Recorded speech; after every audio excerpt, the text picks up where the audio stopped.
नमस्कार मित्रों, मैं हूं डॉक्टर सुखीराम रावत और आप देख रहे हैं हमारे चैनल का वीडियो भाग 60। इसका टॉपिक है धर्म और पंथ में अंतर, यानी धर्म क्या होता है, पंथ क्या होता है। इन बिंदुओं पर हम इस वीडियो में हाईलाइट करेंगे। आमतौर पर धर्म के विषय में यह माना जाता है कि किसी धर्म की एक पवित्र पुस्तक होती है और उस धर्म का कोई प्रवर्तक महापुरुष होता है। वह पुस्तक दिव्य ज्ञान या ईश्वर द्वारा दिए गए ज्ञान पर आधारित होती है और वह ज्ञान उस धर्म प्रवर्तक महापुरुष के अंतर मन में प्रकट हुआ होता है। अतः उस ज्ञान को ही उसके अनुयायी सर्वोच्च मानकर सर्वश्रेष्ठ मान लेते हैं और किसी अन्य धर्म को वे अपने धर्म से नीचा मानते हैं। उदाहरण के तौर पर ईसाई लोगों के लिए बाइबल एक पवित्र ग्रंथ है। ईसा मसीह इनका प्रॉफिट यानी पैगंबर है। इनके लिए बाइबल ही श्रेष्ठ ग्रंथ है और ईसाई धर्म ही सर्वश्रेष्ठ है। इसी प्रकार इस्लाम धर्म में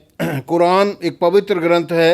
हजरत यानी पैगंबर मोहम्मद इस धर्म का प्रवर्तक है और मुसलमानों के लिए इस्लाम धर्म ही श्रेष्ठ है। अन्य धर्म और उनके अनुयायी उनके लिए काफिर हैं और निम्न हैं। हिंदुओं में शैव संप्रदाय के लोग शिव को ही सर्वोच्च शक्ति मानते हैं तथा इसी प्रकार वैष्णव संप्रदाय के लोग विष्णु को ही सर्वोच्च शक्ति मानते हैं। परंतु हिंदू एकम सद्विप्राः बहुधा वदंती, अर्थात एक सत्य को विद्वान लोग भिन्न भिन्न प्रकार से बोलते हैं। इस वैदिक वाक्य को प्रमाण मानकर एकेश्वरवाद का भी समर्थन करते हैं। इस प्रकार दुनिया के पंथिक या मजहबी धर्मों में अपने धर्म को श्रेष्ठ मानना और अपने धर्म प्रवर्तक को ईश्वर मानना तथा दूसरे धर्मों को नीचा मानने की प्रवृत्ति सर्वत्र देखी गई है।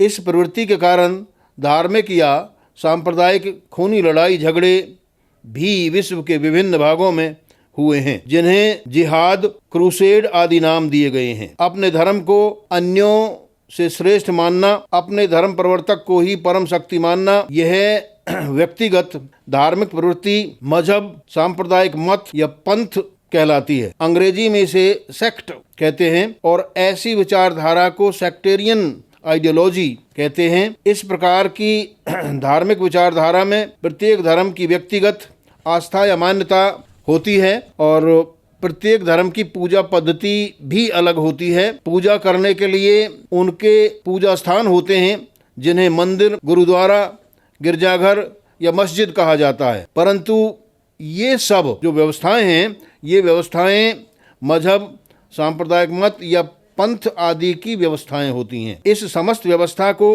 अंग्रेजी के रिलीजन शब्द के अंतर्गत रखा जा सकता है और राज्य तथा चर्च के सीमा क्षेत्र या दायरे को अलग रखना सेक्युलरिज्म होता है। प्रसिद्ध इतिहासकार और साहित्यकार डॉक्टर धर्मचंद विद्यालंकार का मानना है कि किसी भी पंथ या मजहब को राज्य के कार्यों में हस्तक्षेप नहीं करना चाहिए। अतः किसी राज्य को पंथ निरपेक्ष तो होना चाहिए, लेकिन उसे धर्म निरपेक्ष नहीं होना चाहिए, क्योंकि राजनीति भी एक धर्म होता है, यानी उसका भी एक नैतिक आदर्श होता है।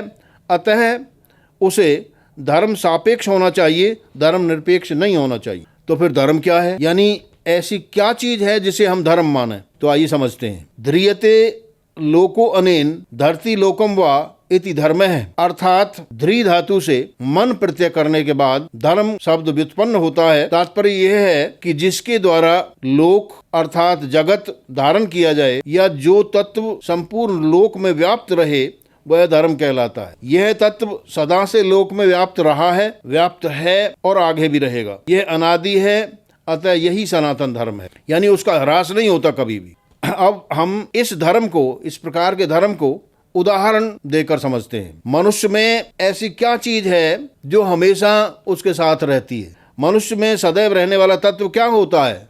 मनुष्यत्व। यानी मनुष्य का धर्म क्या है? मनुष्यत्व यानी मानवता।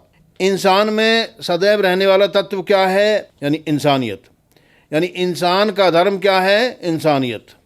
यदि मनुष्य से मनुष्यत्व निकल जाए तो मनुष्य नहीं रहेगा।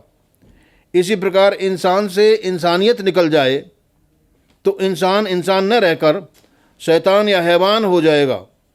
इसी प्रकार हम कुछ और उदाहरण भी ले सकते हैं जो हमें धर्म की परिभाषा और क्लियर करेंगे।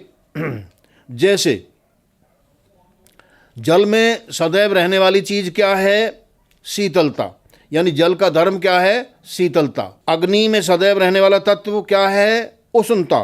पर जल तो कभी कभी गर्म भी होता है, लेकिन यदि उस गर्म जल को हम थोड़ा टाइम रख दें तो वो शीतल हो जाएगा, अपने मूल स्वभाव में आ जाएगा। इस प्रकार जल का जो धर्म है वो शीतलता ही सिद्ध होता है। अग्नि कभी ठंडी अग्नि नहीं होती, वो अग्नि गर्म ही होती है।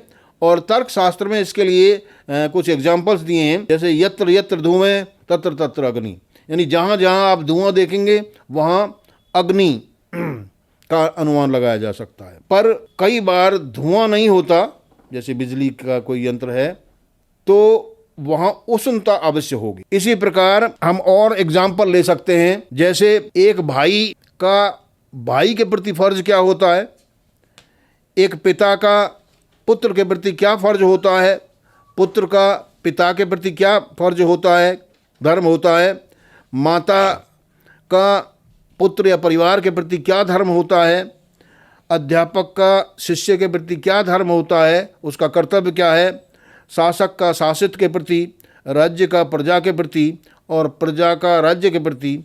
ये सभी जो धर्म हैं, यानी जो ड्यूटीज़ हैं, कर्तव्य हैं, ये सार्वभौमिक धर्म कहलाते हैं और मानव के लिए ये कल्याणकारी हैं। ये धर्म यानी कर्तव्य सनातन हैं, किसी एक स्थान या काल के लिए सीमित नहीं है। यही वैदिक धर्म है। इस प्रकार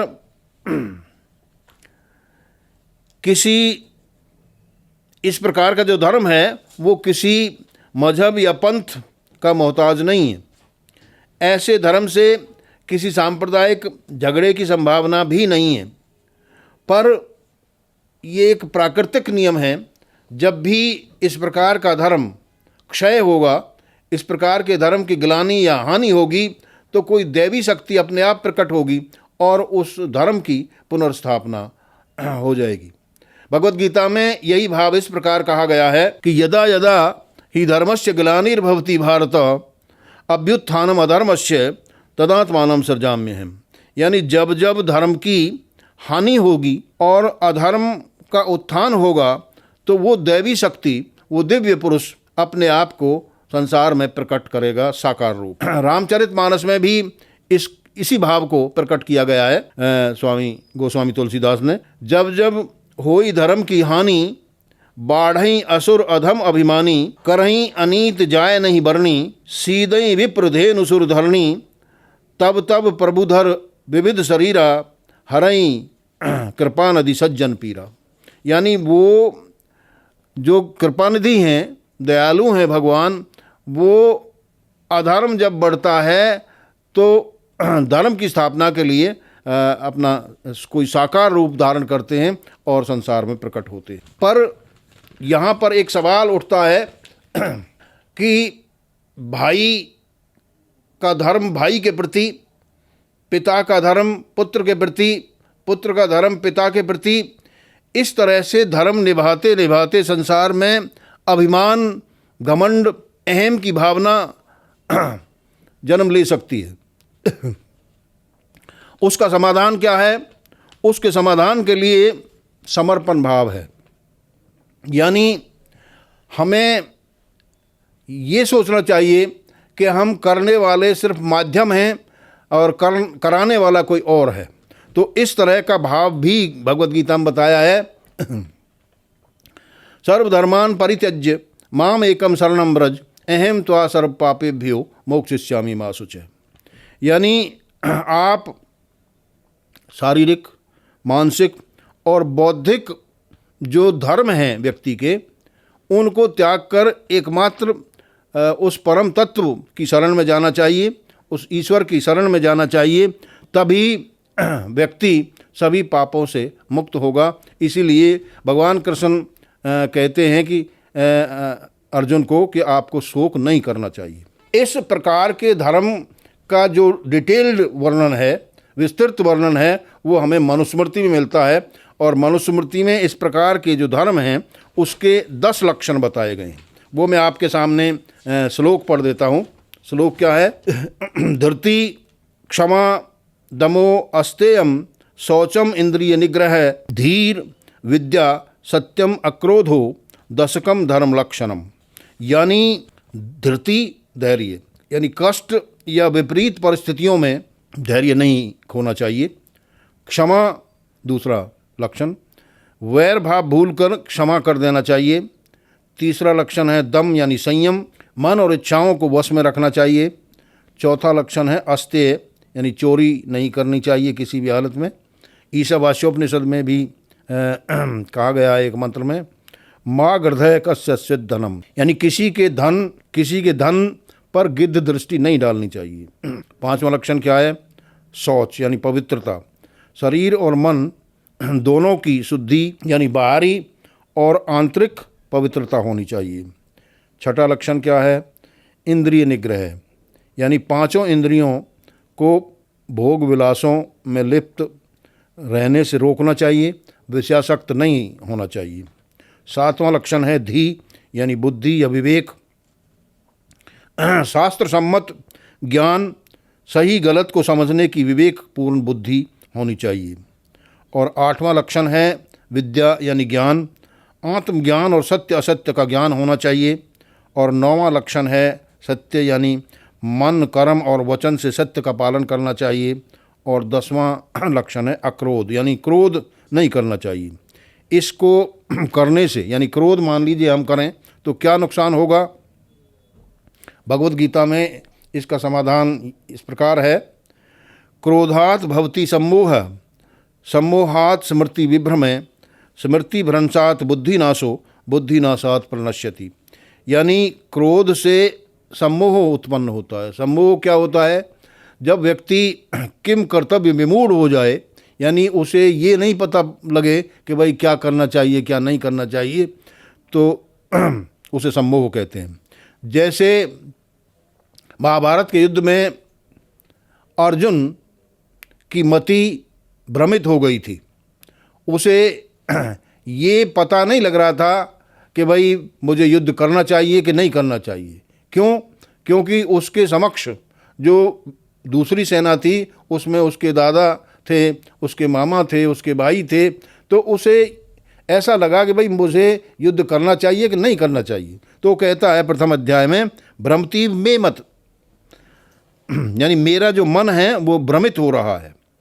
पर लास्ट में भगवान कृष्ण ने जब उसे उपदेश दिया और सारी बात क्लियर कर दी तो कहता है कि नष्टो मोह है स्मृति लब्धा, यानी मेरा जो मोह है वो नष्ट हो गया है और स्मृति मुझे प्राप्त हो गई है। इस प्रकार